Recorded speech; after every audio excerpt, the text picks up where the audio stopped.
a todos. En esta ocasión vamos a platicar sobre hardware de computadoras. En específico, cómo es de que funciona el hardware dentro de una computadora.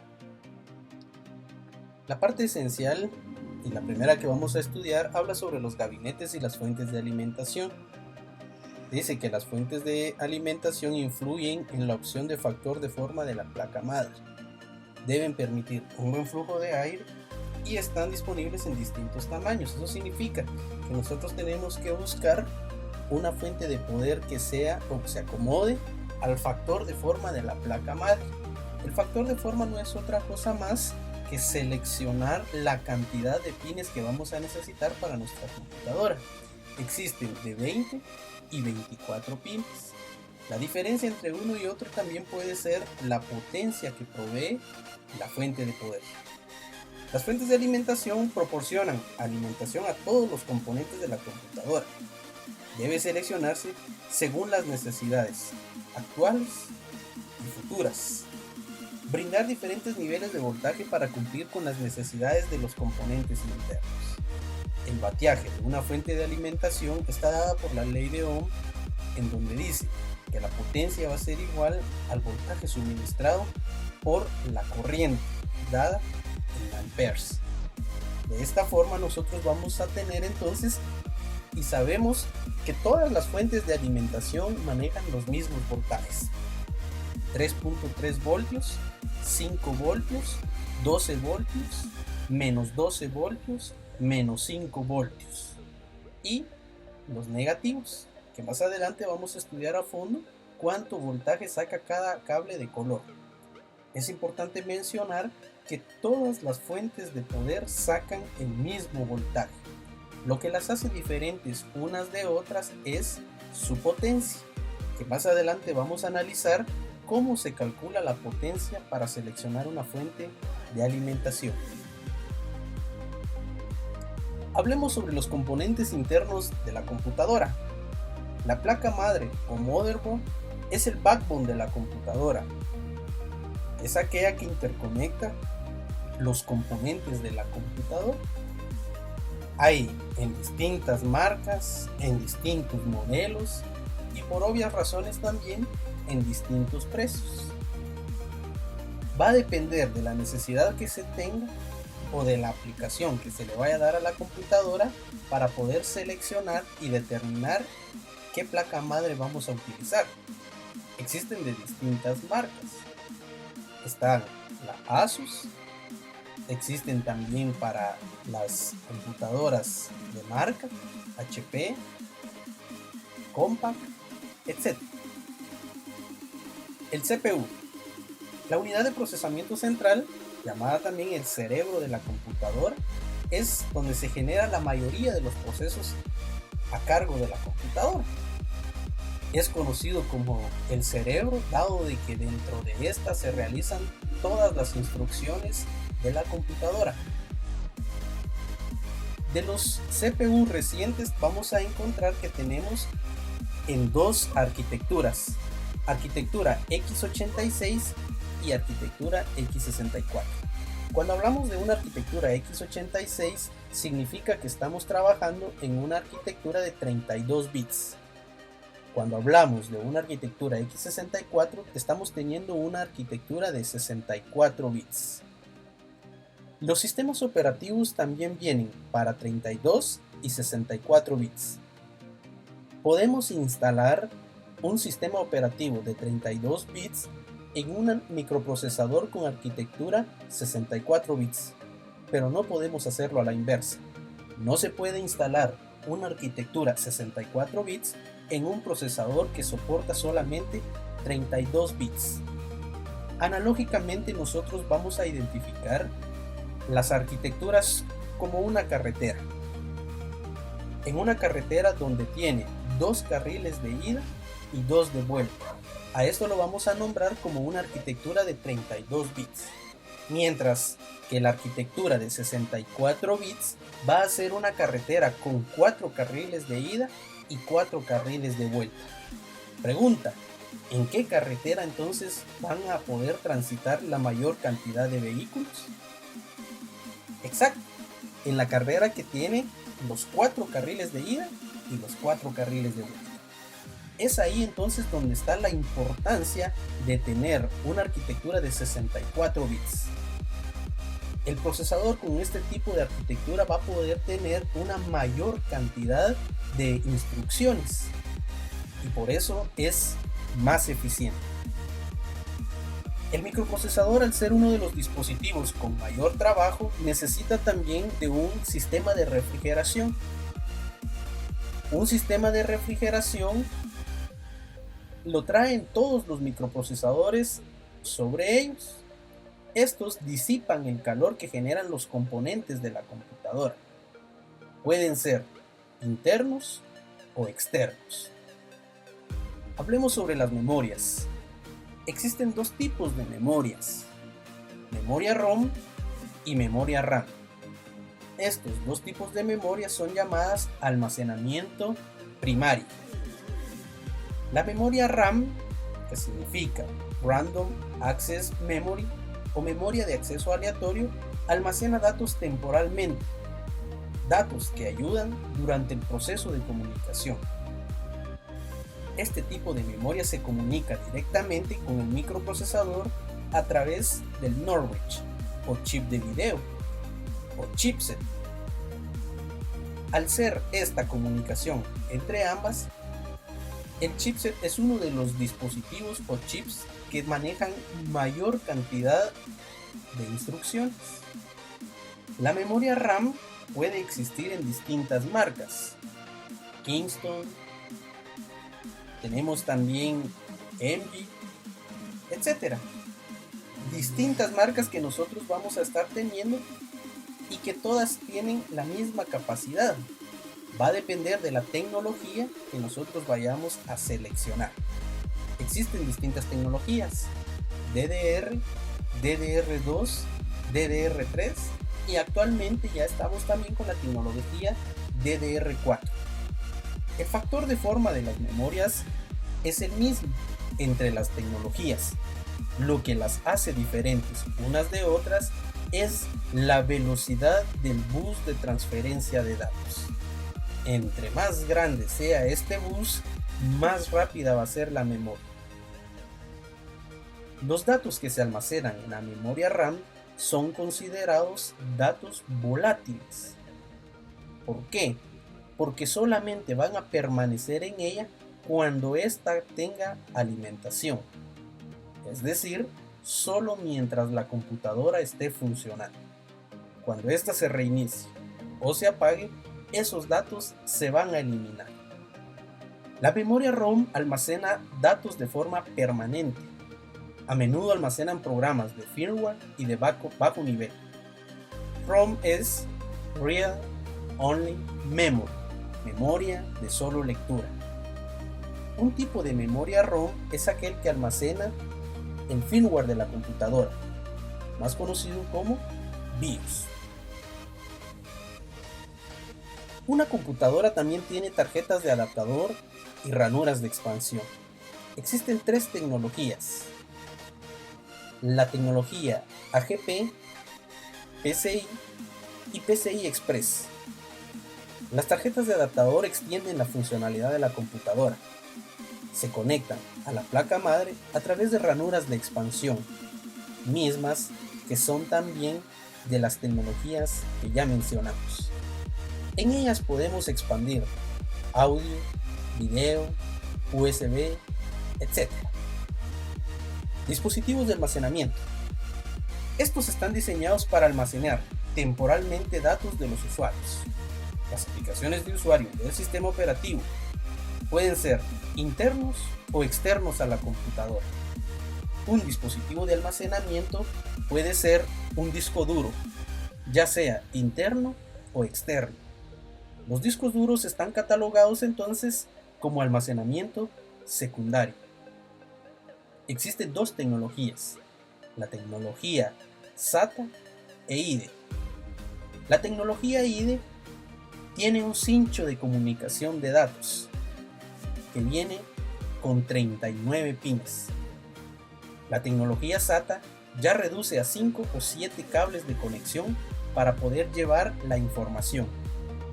La alimentación sigue siendo la misma para ambas tecnologías, a diferencia que para un disco duro IDE, el cable de alimentación es conocido como Molex, mientras que para un disco duro con tecnología SATA, el cable de alimentación lleva el mismo nombre, SATA.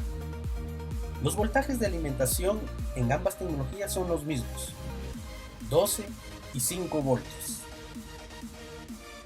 Hay distintas marcas, Seagate, Western Digital, Toshiba, Hitachi, etc.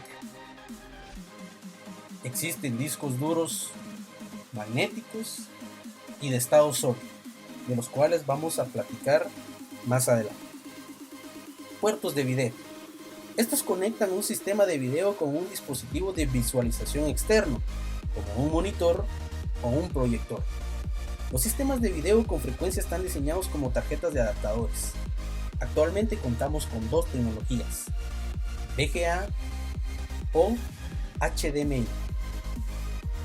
Puertos generales proporcionan conectividad entre la placa madre y diversos dispositivos externos, como impresoras, almacenamiento externo y videocámaras. Estos a través del puerto USB, que existen en tecnologías o velocidades 2.0 y 3.0. La velocidad 3.0, por obvias razones, es más rápida que la velocidad 2.0. Puertos de video y cables relacionados. Algunos estándares distintos controlan el tráfico de video entre la computadora y los dispositivos de videos externos. HDMI y DisplayPort son ejemplos de los puertos de video que requieren un cable específico para funcionar. Las placas madre cuentan con otros puertos utilizados para la conectividad del dispositivo. USB es un ejemplo común. Algunas también tienen el puerto serial o DB9. Los adaptadores y los convertidores pueden ser una solución si una placa madre no tiene el puerto apropiado para conectarse a un dispositivo. Los adaptadores no procesan generalmente la señal, simplemente la redirigen a otro contacto. Es más probable que los convertidores procesen y transformen la señal, convirtiéndola para que sea válida por un puerto existente. Seleccione componentes de la computadora. Para seleccionar la placa madre, el microprocesador, el gabinete y la memoria, es necesario tener en cuenta los siguientes conceptos. Se correlacionan las opciones del microprocesador, la memoria, la placa madre y el gabinete. La placa madre debe admitir todas las aplicaciones requeridas del cliente y aún hacerlas encajar correctamente en el gabinete. El gabinete debe alojar a la placa madre la fuente de alimentación apropiada y proporcionar un buen flujo de aire para los componentes internos. El microprocesador debe ser compatible con la ranura y el voltaje de la placa madre. Debe ser compatible con la velocidad seleccionada de la memoria para un rendimiento máximo. La memoria también debe ser compatible con las ranuras y el voltaje de memoria de la placa madre. Esto se refiere a la tecnología de la memoria. La cantidad de memoria dependerá del tipo de aplicaciones solicitadas por el cliente. El gabinete y los ventiladores se deben elegir para maximizar el flujo de aire interno. Los ventiladores se deben ajustar al gabinete y estar dentro de los límites de energía proporcionados por la fuente de alimentación. La fuente de alimentación debe seleccionarse según la cantidad máxima de energía requerida por todos los componentes internos. Recuerde que algunos componentes deben consumir más energía mientras están bajo una carga pesada. Asegúrese de que la placa madre tenga ranuras de expansión compatibles para admitir tarjetas de adaptador. La placa madre también debe tener suficientes ranuras de expansión para alojar todas las tarjetas de adaptador requeridas. Las necesidades del cliente definirán qué tarjetas de adaptador se deben adquirir y ser instaladas. La selección de los discos duros. Los factores son importantes del disco duro, que se deben considerar como la velocidad, el espacio de almacenamiento y el tipo de interfaz de comunicación. La velocidad las hay en 7200 revoluciones por minuto y 6200 revoluciones por minuto. El espacio de almacenamiento está dado en gigas. El tipo de interfaz de comunicación puede ser IDE o SATA. La tecnología subyacente de disco duro frente al SSD afecta directamente la velocidad. Es mucho más rápido un disco de almacenamiento sólido que un disco de almacenamiento magnético. Mientras que en uno la lectura y escritura es magnética, en el otro puede ser eléctrica. El lector de medios debe ser compatible con los medios del cliente, es decir, compatible con la tecnología y el factor de forma de la tarjeta madre. Asegúrese que la unidad sea compatible con los medios del cliente. Otros factores que se deben considerar son la velocidad, el tipo de interfaz de comunicación y la capacidad para escribir a los medios. Esto se refiere a la selección de unidades ópticas, ya sean solo CD-ROM o DVD-ROM. El almacenamiento externo. Los factores más importantes para seleccionar el almacenamiento externo son el espacio de almacenamiento, velocidad e interfaz de comunicaciones. El espacio de almacenamiento está dado en gigas, la velocidad en revoluciones por minuto y la interfaz de comunicación de acuerdo al puerto de conexión. También va relacionado con la velocidad de lectura y escritura externa, es decir, puertos USB 2.0 o 3.0. Asegúrese de que la computadora tenga suficientes puertos para acomodar los dispositivos externos y periféricos. Nota: algunos dispositivos externos no requieren una fuente de alimentación externa, sino que dependen de un segundo puerto USB para la energía. La selección de dispositivos de entrada y salida es específica para la aplicación y dependerá de los requisitos del cliente. Asegúrese de que la computadora tenga suficientes puertos de comunicación y que sean compatibles con los tipos que requieren los dispositivos de entrada y salida. Para los dispositivos de entrada y salida existen dos puertos de comunicación, USB o PS2. Configuraciones para sistemas de computación especializados. Para clientes pesados y ligeros, esos que tienen poca potencia de procesamiento y están diseñados para actuar como terminal en un servidor. Los clientes pesados tienen microprocesadores más potentes, más memoria y su propio almacenamiento. Sirven como estaciones de proceso para los clientes ligeros. Estos sistemas son utilizados por personas de uso cotidiano. Existen estaciones de trabajo CAX, que están diseñadas para admitir aplicaciones CAD y CAM, de diseño asistido por computadora. Suficiente RAM, discos rápidos, de preferencia SSD, microprocesadores potentes, con tecnologías eficientes, además de un bus de transferencia de datos alto, y dispositivos de entrada especiales son los recursos comunes. Las estaciones de trabajo para edición de audio y video. Los recursos comunes de edición de estación de trabajo incluyen más memoria RAM, discos más rápidos, procesadores potentes y tarjetas de adaptadores especiales como capturadoras de audio y video. Para estaciones de trabajo de virtualización, es necesario tener sistemas especializados diseñados para ejecutar computadoras virtuales. Una computadora virtual es la simulación de otras computadoras a nivel de software. Computadora para videojuegos. Por los altos requisitos de recursos de los juegos modernos, las computadoras para videojuegos exigen muchos recursos. Algunos requisitos de las computadoras para videojuegos son CPU de alta gama, mucha RAM y rápida, discos rápidos, dispositivos de entrada y sistemas de audio de alto rendimiento. Computadoras para home theater. Estas computadoras deben poder reproducir distintos formatos de media, y recibir en algunos casos señales de televisión. Los requisitos comunes de HTPC incluyen CPU potente, RAM rápida, discos grandes, NIC rápido y tarjeta de video con entrada de televisor.